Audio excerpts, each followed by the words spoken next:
Bonjour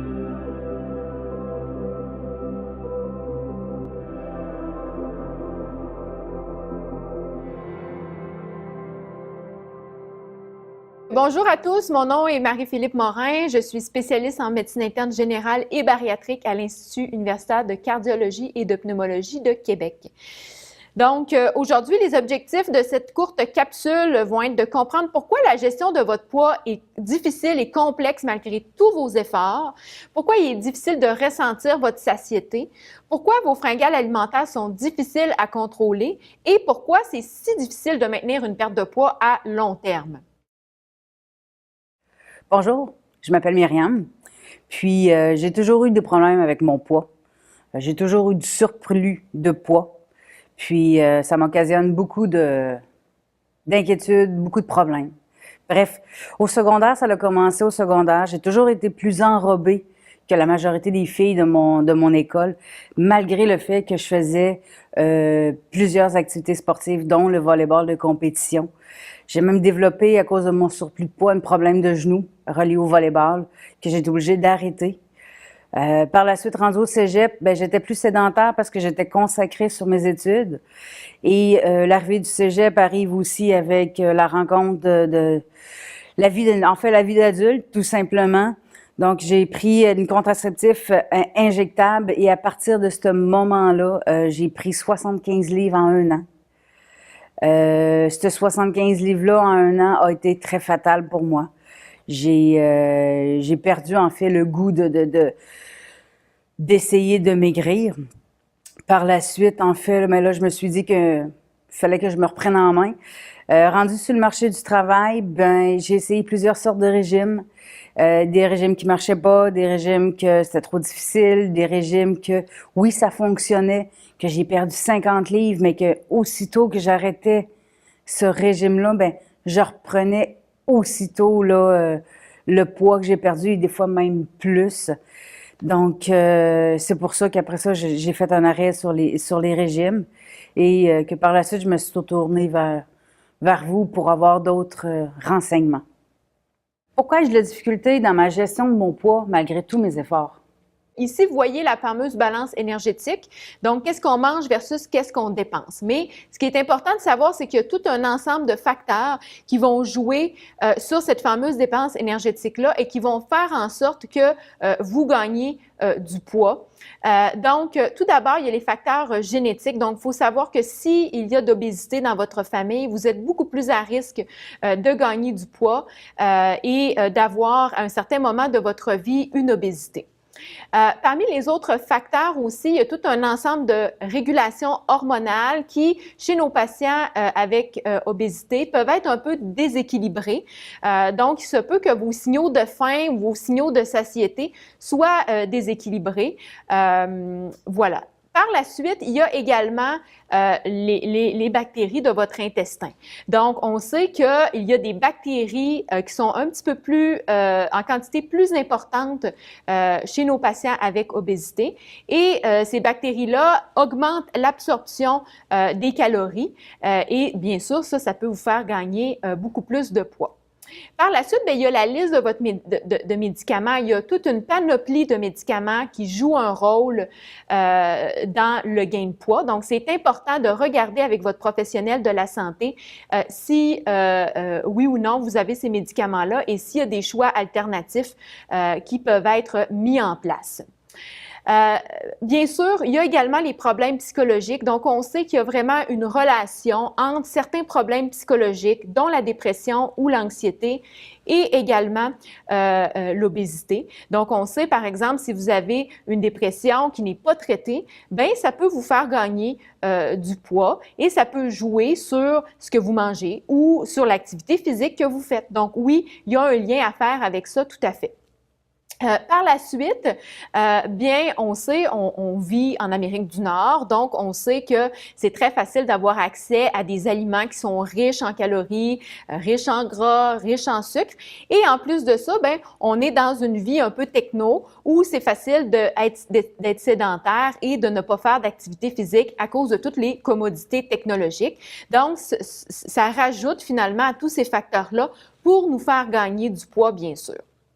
En plus de tout ça, ben, je ne sais pas si vous êtes comme moi, mais manger, c'est bon. Donc, quand on mange un bon bol de chips ou un morceau de gâteau au chocolat, on s'entend que ça déclenche du plaisir et il y a une relation un peu émotionnelle avec la nourriture qui s'installe.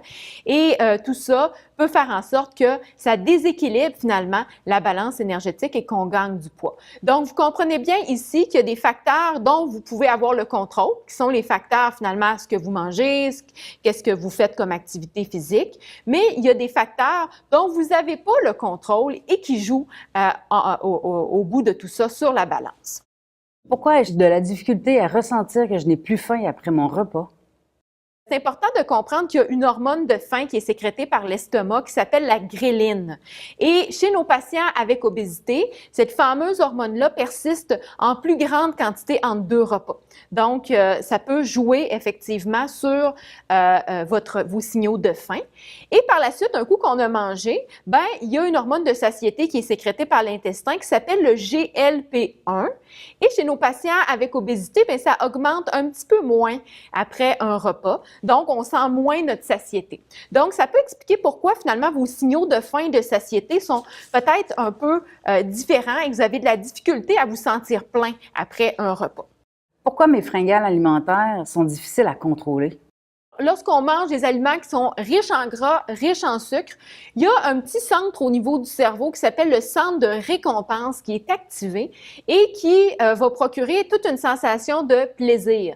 Et ça va nous pousser à répéter et répéter ce comportement-là. Donc, on va vouloir finalement remanger notre bon morceau de chocolat ou remanger notre bol de chips.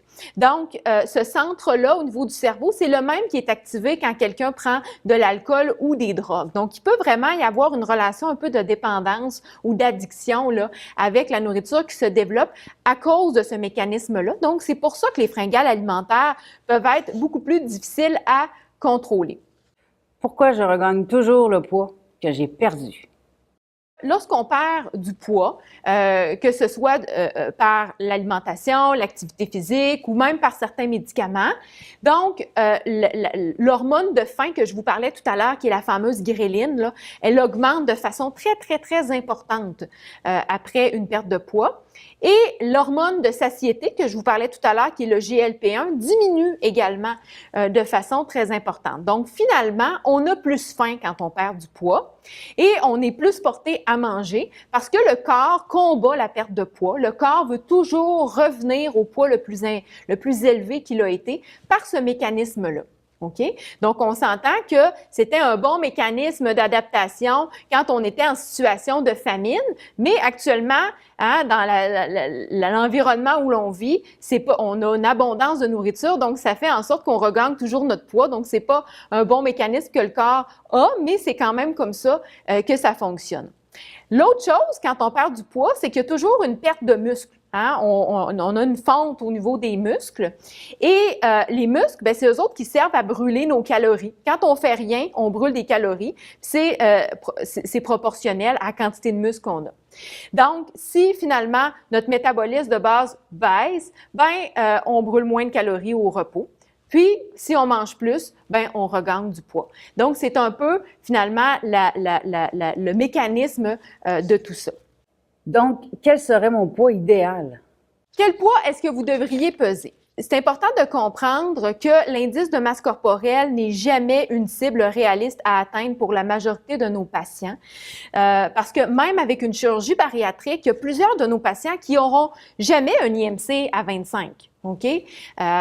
Donc, généralement, nous, en clinique, ce n'est pas une cible pour la majorité de nos patients.